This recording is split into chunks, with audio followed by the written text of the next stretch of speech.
ఇది అరటికాయ ఆవపెట్టి కూర అండి.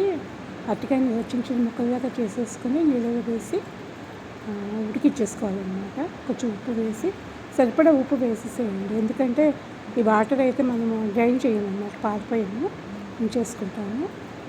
కొంచెం పసుపు ఉప్పు వేసేసి మూత పెట్టేసి ఉడికిచ్చేసేసుకోవడము. ఈ ఆవపెట్టి కూర కూడా చాలా బాగుంటుందండి. అరటికాయ ఆవపెట్టి కూర మెత్తగా ఉడికిచ్చేసుకోవడం అరటికాయ ముక్కలు. ఇక మెత్తగా అయిపోయిన తర్వాత కొంచెం చింతపండు పులుసు, ఉప్పు వేసేసాం కాబట్టి మళ్ళీ వేయక్కర్లేదు. రుచికి సరిపడా చింతపండు పులుసు వేసుకోవడం అన్నమాట. పోపు వేయించుకోవడం, మినపప్పు, శనగపప్పు, ఆవాలు, జీలకర్ర, పచ్చిమిరపకాయలు బాగుంటాయి కూరలోకి, కరివేపాకు.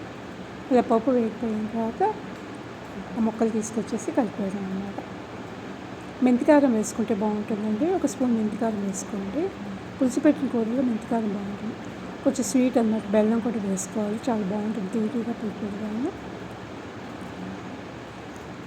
ఆవపెట్టుకోవడం చెప్తానండి. ఒక 2 స్పూన్స్ నువ్వుపప్పు తీసుకున్నాను, 1 స్పూన్ ఆవాలు తీసుకున్నాను. ఇవి మెత్తగా పొడి చేసేసి కాస్త వాటర్ కలిపేసేసి గ్రైండ్ చేసేసుకోవాలన్నమాట. ఫస్ట్ పొడి చేసేయండి, తర్వాత వాటర్ కలుపుకోండి. ఇలాగన్నమాట. ఆవపెట్టితే చేదు ఉందంటారు కానీ ఏముండదండి, నువ్వుపప్పు వేస్తాం కాబట్టి టేస్ట్ చాలా బాగుంటుంది. ఆవపెట్టుకోవడం అన్నమాట. అరటికాయ బాగా వాటర్ లాగుతుంది కదా, అంత వాటర్ ఇంపోసిన పలుచగా అవ్వదన్నమాట. ఒకసారి ట్రై చేసి చూడండి.